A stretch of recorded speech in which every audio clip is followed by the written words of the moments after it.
This is Conversation Balloons, a podcast of interviews with experts and friends about all things generational. I'm your host, Leah Farish. Joining us today is Katie Bishop. She is a certified master pediatric sleep consultant, that's a mouthful, and a newborn care specialist. She's a postpartum doula, and it all works together to make her a baby whisperer who can get your baby to sleep and stay asleep. And Katie, thank you for coming on. You're welcome. Thanks for having me, Leah. Tell us about what you actually do for a given family who hires you because they are not getting a sleeping baby. Well, it actually can vary quite a lot. So in my early days, I would actually live with families and kind of start with them from, birth, and then we'd transition all the way through the first couple of months of life.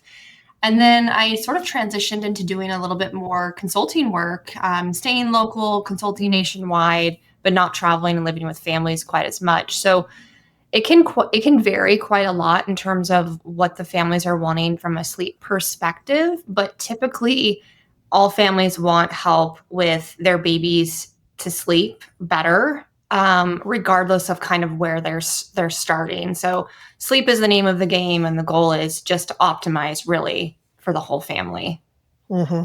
Is it usually a firstborn that they're having trouble with? Not necessarily. We do get quite a few, first-time parents, but I also get, a lot of the harder ones too. I just did a sleep plan for a pediatric provider that's local here, and it was her third baby. So, it really can vary quite a lot with what the families are needing help with. And are these mostly nursing mothers, or are they bottle babies, or both? Same, yeah, varies, both. Okay. Yeah. Is it true that there is night milk and day milk for a breastfed baby? Yes. What's up with that? Yeah, so the mother's milk will change a little bit to fluctuate based on the hormone production that's happening throughout the 24-hour period. And an IBCLC would be able to get into more of the specifics and the scientific, kind of composition behind the milk. But yeah, the night milk is typically going to have a higher percentage of melatonin, which some people will say, if you save the night milk, like if a mom pumps before she goes to bed and then that's given to the baby, then it's more optimal because it's mimicking what the baby would get from the mom, and it also is giving those hormones to the baby as well. Yeah. That's really amazing. Isn't that just it's a pretty beautiful thing? Yeah. Well, what do you typically do to diagnose, when you move into a situation, not literally move in with them, but when you initially diagnose what's going on, how long does it take you to figure out what is not working for them? And then how long does it usually take you to get a baby into a appropriate sleep routine? Great questions. So when I onboard families from a consulting perspective, they typically are going to complete a handful of documents, questionnaires. I do ask for logs. I want to see 48 hours of what's going on within the baby's day, the family's day, so that I can get a better idea of where we have those trouble points and the challenges. There's typically going to be a handful of different areas in which there will be challenges. We're going to see wake window issues. We'll see baby getting overtired. We'll see a food intake or a challenge issue with some kind of feeding going on. Discomfort from the baby's perspective. There might be gas or reflux or some other areas of discomfort. So there's a handful of different commonalities that I typically will see for babies and their challenges with sleep. And then from there, we kind of just start to work backwards on what's most important to the family and for their child's sleep. And then we can kind of set some like wake for the day or bedtime or nap time based on kind of what the priorities are. and then work backwards. The timing for the sleep to get sort of rejuvenated and going in the right direction can be as little as the same day. I've had a lot of families where they see success that very first day. We do a nap put down, and baby goes from sleeping only 20 minutes when being held to taking a 2-hour nap, and we're having to wake the baby to kind of keep track for the rest of the day. The younger ones, the infants, when we're doing sleep work, they're much more small. They're smaller, changes that we're making. So we're not getting these significant like sleeping through the night on the first night kind of thing, because that's not what we're going for. So it can range from immediate to a handful of weeks to where we're seeing, good progress. Mhm. Yeah. Well, that must be so gratifying for everybody involved. Oh, It man. is.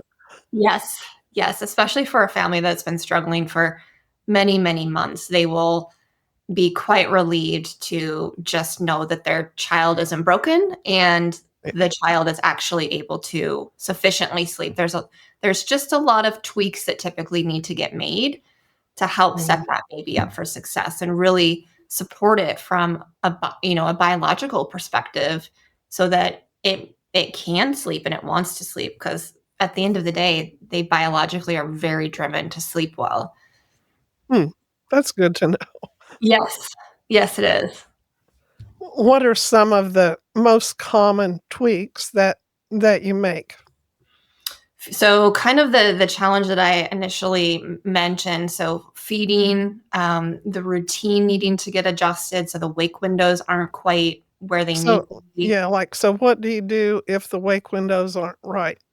Yeah, so typically they need to be extended. Sometimes they're too long. So I recently worked with a family that had a 7-week-old. I started when it was 7 weeks old. They were trying to do a 4-hour daily schedule for a 7-week-old.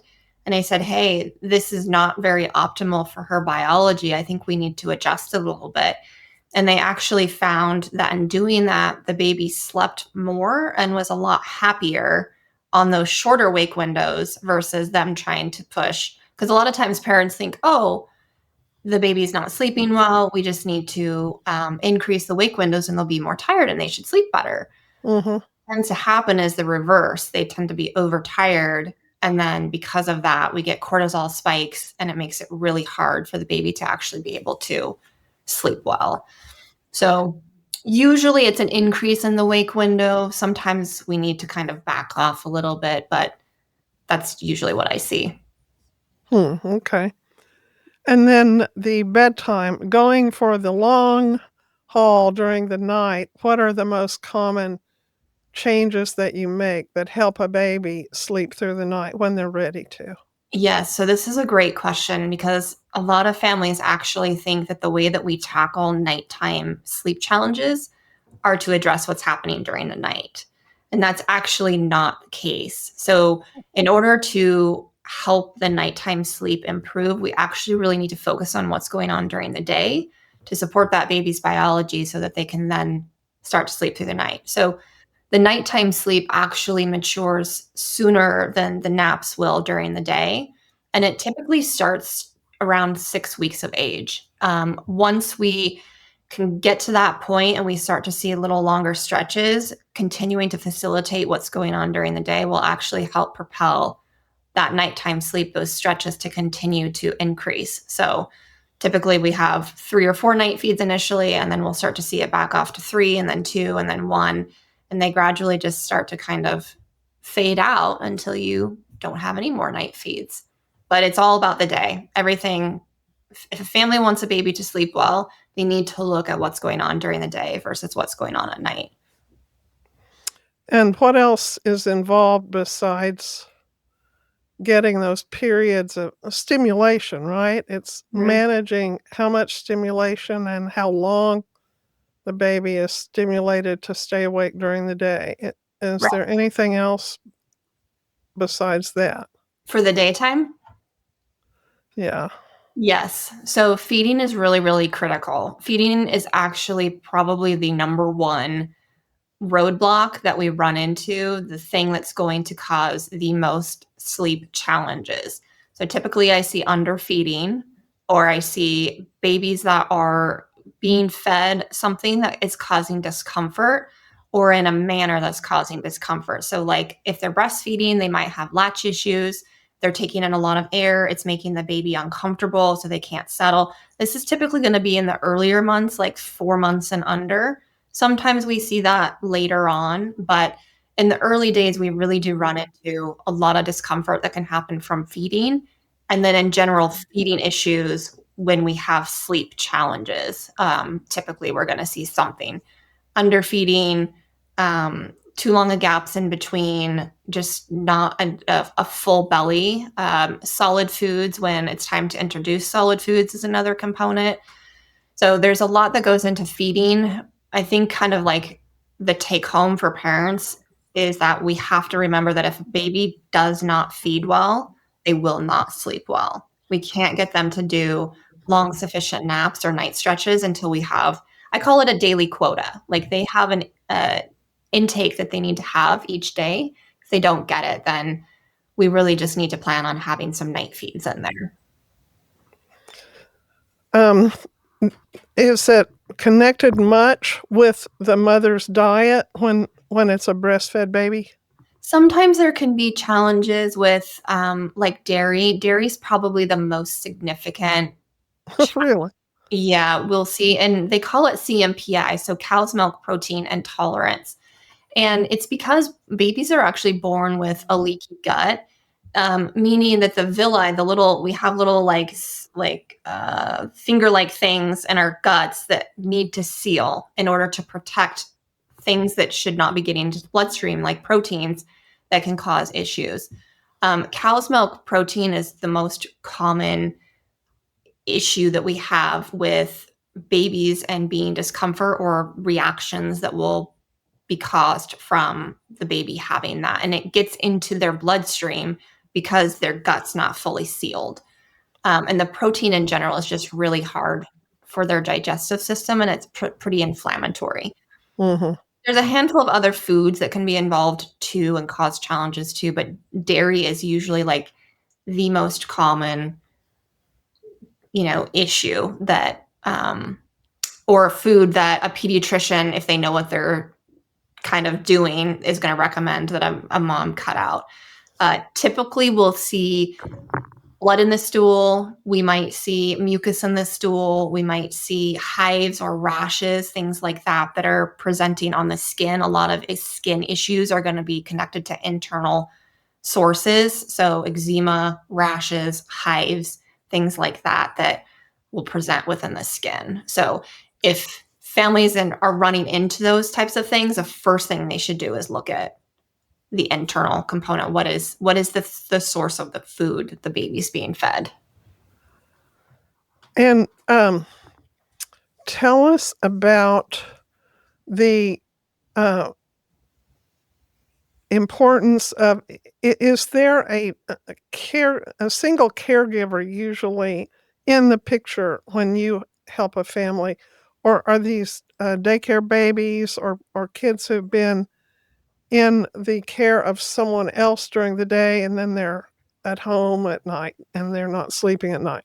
Yeah, all of the above. All Okay. of the above. Yeah. Sometimes we have nannies at home. Sometimes we have babies that are going to daycare. Sometimes we have grandparents that are, stepping up and helping too. And sometimes it's all of them, which can make it really, really challenging. And that kind of presents a really good leadway into the consistency between caregivers.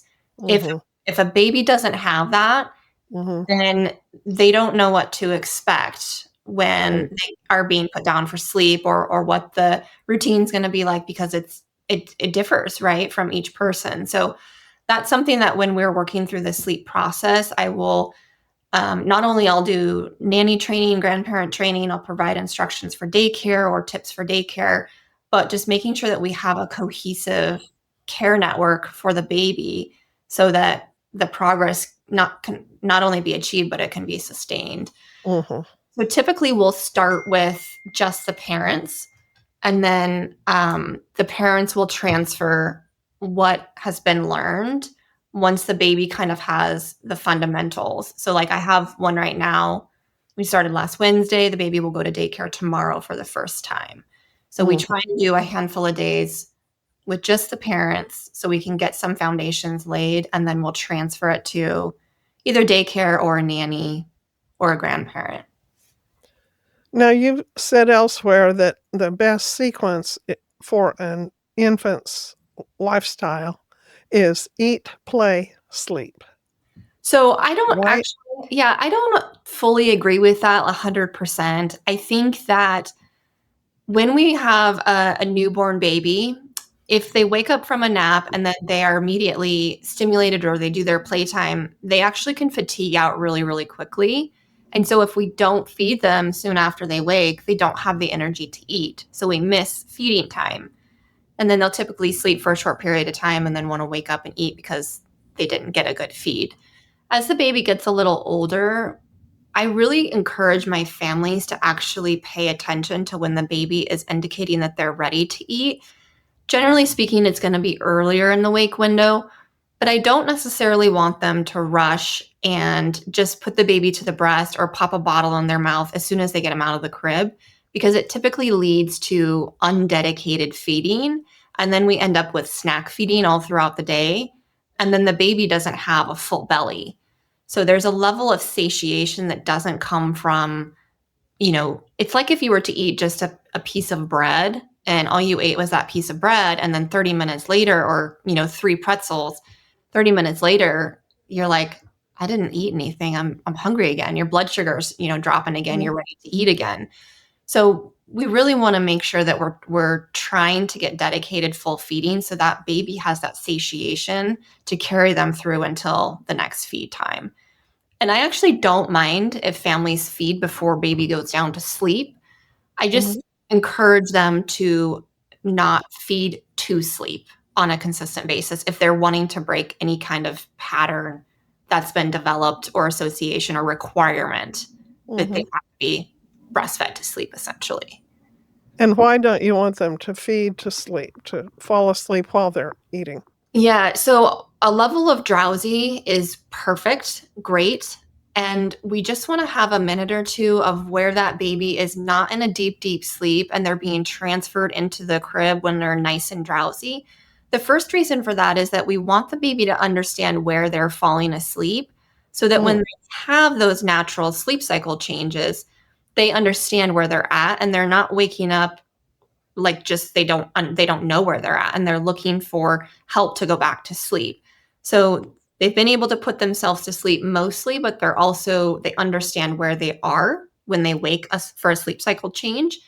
The second reason is that if we have a baby that has a very strong habitual dependency on feeding to sleep, then we have a sleep prop that needs to get adjusted and it needs to get removed or weaned out of so that the baby doesn't have that requirement for falling asleep every single time. Does that make sense? Yeah. Yeah. Is this related to self-soothing?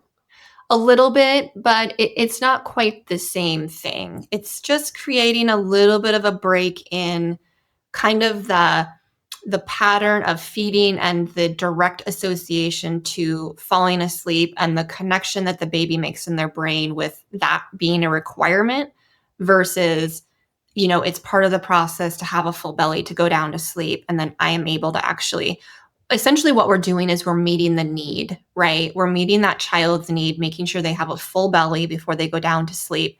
And we're helping to relax them just a little bit, right? We want them to be nice and calm and relaxed when they go into this state of being able to go into their crib so that they can have a nice, good, sufficient nap.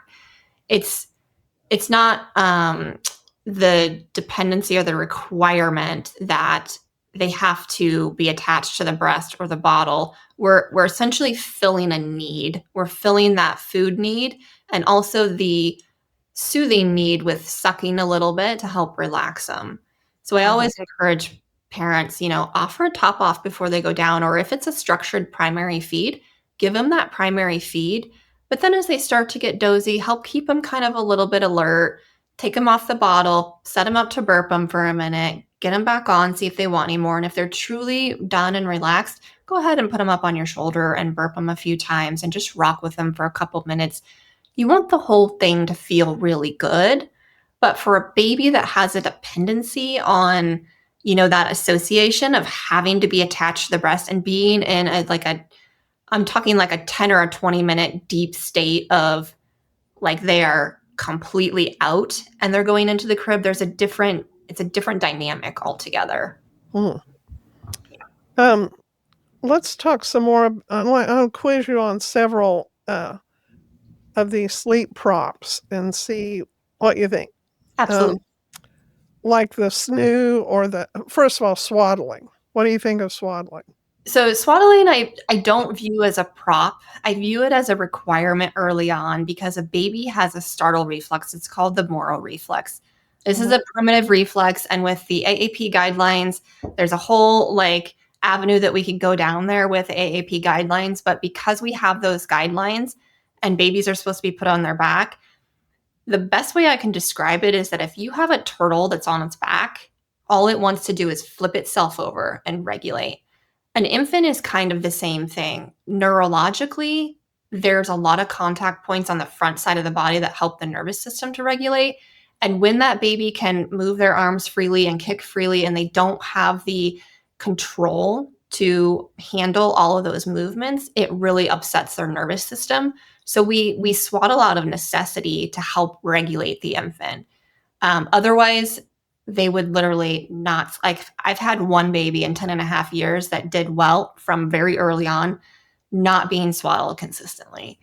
So it's something that it's more of a requirement to help that baby regulate, or we just would not have these infants. Like, parents would literally never sleep if they're trying to put them on their back. And typically what happens is they only get about 20 minutes, 15, 20 minutes if the parents are lucky, when they're not swaddled early on, because that startle reflex is just so active.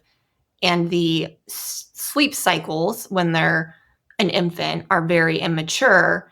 And the first phase of sleep that the baby goes into is a very active REM state of sleep. So, versus us, when we're in REM state, we're literally paralyzed. An infant has a lot of movement and it's very, very active. And so the tendency is for them to wake themselves up quite easily. Okay. And then at what age do you think that we should quit swaddling? Yes. So I always try to start backing out of it, and I will hold it a little bit longer if I feel like the baby truly needs it. Some of my colleagues will start weaning out at like 6 weeks, 7 weeks. I typically will go up to 10 or 12, and then we transition into something else that helps to kind of mitigate that startle reflex if we still need it. But there's a balance of a baby having exposure to kind of work through some of that startling. And if they're able to do it earlier on, there's the theory that they can kind of work out of that startle reflex a little bit quicker.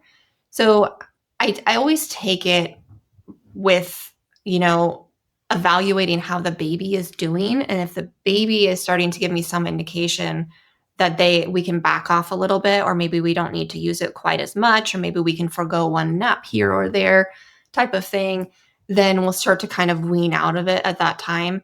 But some babies really do have a nervous system that is a little bit more dysregulated, and they have a harder time working through those movements. So I really want to just make sure that the baby is being supported in the way that it needs so that we can continue to facilitate good sleep, get foundations laid, and the baby can, get the sleep that it needs and not trying to rush through. Now, if the baby's flipping over, then we absolutely have to stop swaddling, right? That's an indication. 100%, there's no question about it. We need to stop swaddling. But for the most part, infants are not rolling at 3 months old. You have to obviously watch your baby and do what you feel is best. But typically, I don't start to see rolling until 4 or 5 months. I've had a few that will roll around 3, and one randomly at like 8 or 10 weeks flipped over and like, okay, we got to get this swaddle out.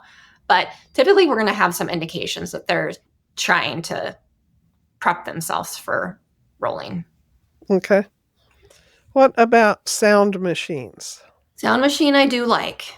I do like a sound machine. It's not a requirement for good sleep, but I do think that it helps to ease that transition out of, being in mom's belly because there's a lot of noise going on in the belly. You've got all the blood flow, you've got the heart beating, the whooshing sounds.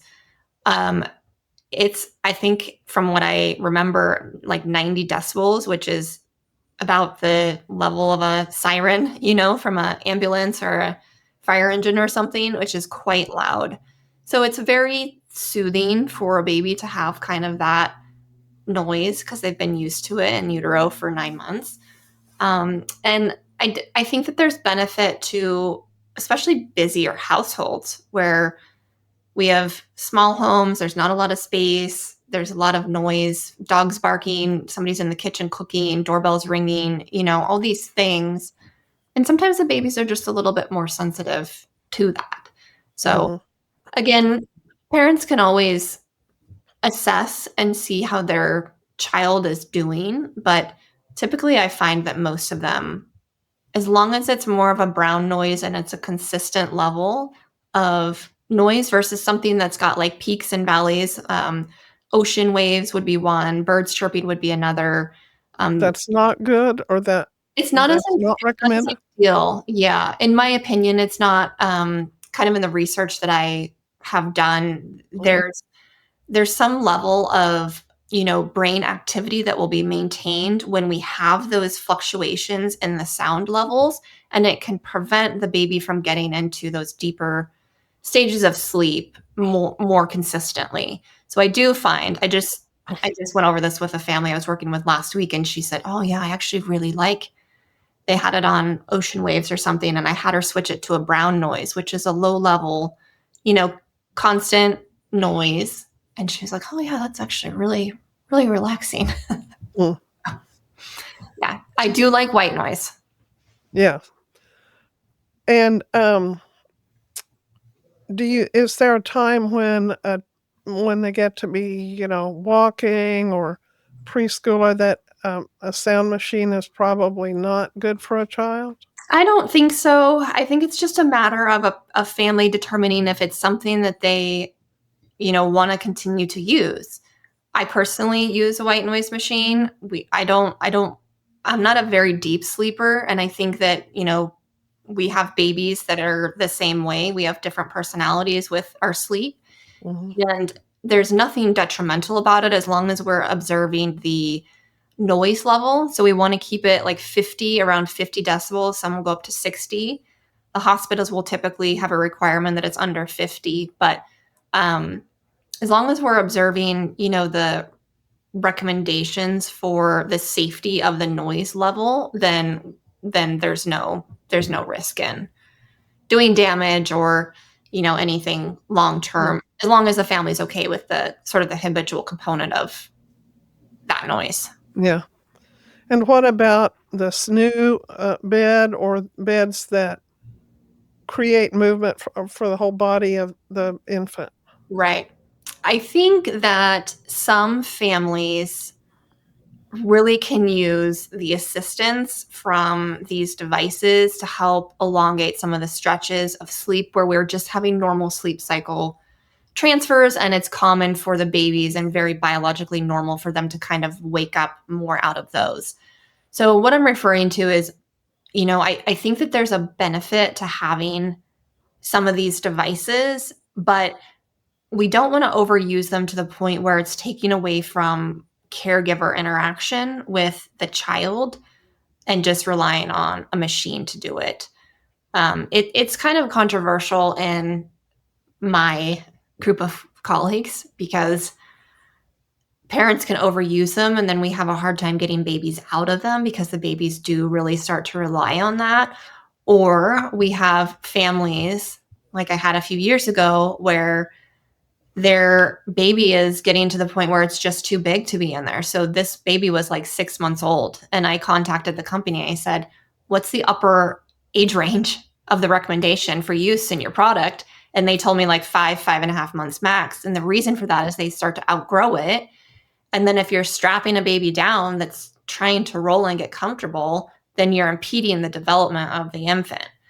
So what happened was is we took the baby out of the snoo, and that baby went into the crib for the first time, and it flipped straight over onto its belly, and it went to sleep, and it slept for like 2 hours.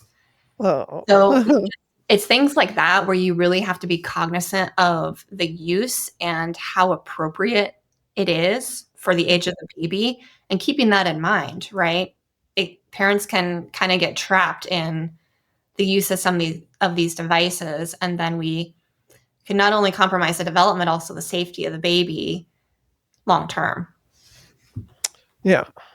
What about darkness? How important is that? Yes, I really do like to have blackout blinds. The primary reason for this is that babies under like 3 months old don't produce melatonin. Hmm. So when we have a really young infant that doesn't produce melatonin well, it's relying on the mother for that melatonin to be transferred in through the breast milk. It makes it really easy for them to wake up and get stimulated by light because they don't have that melatonin production happening to counteract the stimulation that's coming from the light activity when it's hitting the pineal gland, um, or the eyelid, which then triggers the pineal gland to, produce the proper hormones. So I think that it's really critical because I do see babies, especially as we start to hit these developmental leaps as they are growing and developing, they can very easily wake up and stare at a blank wall. And they'll do that for long enough to where then they get overtired and they're not able to connect into another nap cycle. And then we have babies that are getting overtired and they're missing out on these nap connections, which are really important for the long term development of naps and the sleep kind of maturation. They just get overtired, and then the parent calls a nap because the baby's up and not being able to go back to sleep. And I've seen this many times. I had twins one time where the little girl would wake up every sleep cycle, 30 minutes for all of her naps. And I actually moved her into the utility room in a bassinet one time because it was the only like dark room in the house. And sure enough, she did it at 30 minutes. She opened her eyes and she was like, "Oh, it's dark in here. There's nothing for me to look at." And she went straight back to sleep. Hmm. So it's pretty fascinating to see, especially when you've got twins and you compare what's going on. Hmm. And then for naps as well, you want them because sometimes if they're in the car, I mean, how do you really live? Get a baby to sleep in the proper windows and the Yeah. proper environment during the day when maybe they need to be out. You've got to be somewhere. You teach piano and it makes noise. I don't, Right. um, how much do you accommodate for the daytime naps? Yeah, so the nighttime sleep is the most important, but we do get a lot of restoration that happens from naps. So we want to have a couple of naps each day that are dedicated to being in a good sleep environment where the baby can get exposure to the sleep surface, the crib or the bassinet, wherever the family is choosing to sleep the baby, so that they can build long term, so long as this is what the family wants, right? And most families do want the baby to have independent sleep skills where they're not relying on the car and not being held to sleep or bounced to sleep or in a carrier or whatever else, rocked to sleep. We need a couple of naps a day to have that exposure and the opportunity for the infant to kind of understand where the sleep is going to happen and get that really restorative sleep. The thing about kind of on the go naps and the less ideal nap environments is that some babies will do really well with those, but other ones will do not well at all. And we really need to understand that just because they can sleep in that manner doesn't mean that it's the most restorative sleep for them over the Hmm. long term. So we have to live our lives, we have to do errands, we have to go to appointments, but we can also learn how to sort of fudge around these things. And maybe, sure, we do a 30-minute car nap here or there. Once a day, we have to run an errand, pick up a sibling, whatever we might need to do. But we can also learn how to fudge out the routine so that we can be supportive for the baby over the long term. Hmm. And temperature. Comments on temperature. You mean like sleep environment temperature? Yeah. Hmm. Yeah. So we typically are going to want that to be 68 to 72 is the recommendations. I do have international clients I work with, and sometimes they don't have air conditioning. And so we just have to adjust the layers on the baby to, be sufficient for the sleep as much as possible. But generally speaking, in the US, we have access to controlled temperatures, and we're typically looking for 68 to 72 there. What do you say about co-sleeping? Co-sleeping is not something that I typically am supporting families with, because families will often come to me when they've co-slept and it's not working well for them. So at that point, we're generally going to more independent sleep. I think it's one of those things where if a family wants to do it, they need to understand the right way to do it. And I refer to the Breastfeeding Coalition for those guidelines. Um, Okay. but I generally don't have families that are wanting to co-sleep and also do, more sleep, especially when the baby's older, 5, 6, 7 months, like sleep training type of work, because they typically don't go hand in hand. Like, we don't get a lot of sleeping through the night. We don't get a lot of the baby not breastfeeding when they wake up multiple times throughout the night. These kinds of things go pretty consistently with co-sleeping in general. We just have more wake ups, generally speaking, because there are more bodies in the room, in the bed. There's movement, those types of things. So it just makes it a little more challenging, and that works for some families. That's what they want to do, and they have their right to do that, but it's just not generally what a family is coming to me to support them through. Mhm. Um, I I have found that, a new baby in the home and mastering feeding issues with breastfeeding particularly, and getting that baby into a sleep routine is just such an emotional time for the family, and I wasn't prepared for how much my emotions were tied into it, and right at a time when I wasn't getting a lot of sleep, and all the changes in just adjusting to having given birth, it was quite a roller coaster. Do you find the parents are pretty emotional about it when they first when get to know you? Well, in the early weeks after a mom delivers, there's a huge hormone fluctuation that happens. And, she will go from um, very much a state of adrenaline after the baby's born, and it typically lasts a couple weeks. And then there's a huge dip and decline in these hormones, where in the third week after delivery, we'll start to see a lot of that, not only because she's been sort of surviving off of adrenaline, but then she has this hormone fluctuation that happens, and the sleep debt's already started to accrue. And along with those other things that you mentioned, like adjusting to having the baby, you're recovering postpartum, your body is healing, you're learning how to breastfeed. And, that's a three-way kind of dynamic between mom, baby, and, duo. So there's a lot going on between, in those first handful of weeks with the adjustment. And it's not uncommon at all for there to be a lot of emotions and feelings about that process in general. Yeah. I read a book when I was a young mom called Zen Parenting.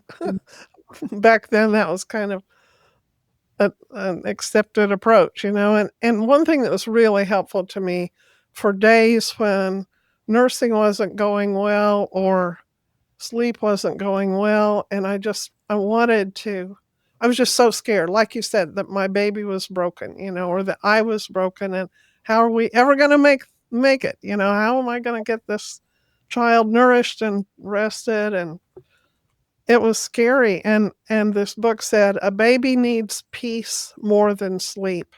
A baby needs love more than food." And Mhm. it helped me just realize I can give my baby love and peace if it's in me, you Mhm. know? I have that to give, and we'll figure out the rest. Right. And And sometimes it made me, a lot more relaxed and confident. Right. And I think that's sound advice. The thing that I would encourage, new moms to do is that if they just need a break, it's okay to put the baby down and walk away for 5 minutes and leave them be, and then come back to them. Spend the day in bed if you're able to, kind of have your honeymoon phase in the bed, nurse on demand. Just help the baby regulate and relax so that you can both then get some sleep, because if you're super anxious all the time, the baby can sense that. The baby can sense these emotions and especially the anxiety. So it's really important, I think that having support is really critical for new moms because there are a lot of changes going on, and their job in the first, there's live-in periods that cultures will observe, and I've been lucky enough to kind of walk through these with a handful of different families, and it's really amazing to see how much support they get from grandparents or mom and dad. They would fly in to cook, just literally just to cook the meal so that the mom can stay in bed and she can nurse the baby and she can rest and recover and, take care of herself, and she doesn't have to worry about anything else. So we don't have that here in the US, but having that village to provide support after delivery so that the mom doesn't have those stresses and she can literally just focus on the baby, I think that's the most important thing. And the way they do that is, grandparents, if they're going to be willing to help, we have to know they're not going to want to just be entertained and hold the baby. They need to actually be able to cook food, do errands, laundry, help around the house, things like that. Wow. Having food trains are really, really helpful so that nobody's having to worry about meals, gift cards for meals, things like that. Grandparents can hire out cleaners or provide, income finances to support for that, or dog walking for, the fur baby in the house. Friends can help with older siblings, things like that. So it really does take a village, and ideally, that's how it would go. The US is just we're not quite as supportive, I don't think, in my opinion, as some of these other countries with the postpartum period. Yeah. Well, you have been very gracious to let me quiz you and pick your brains on all this. And I know you're such a blessing to so many homes. How can people reach you if they want to know more? So easiest thing is just website. It's theearlyweeks.com, or social media is the early weeks as well. Instagram, TikTok, LinkedIn, all of those things. I'm not huge onto social media, so they can find me. I am there. I'm just not on it every day. So website would be great. Okay. Well, they will do that. And thank you, Katie. Off you go. We appreciate it a lot. You're welcome. Thanks so much, Leah. Subscribe and review Conversation Balloons on your favorite podcast platform. Find me at leahfarish.com and on Instagram at LeahFarish.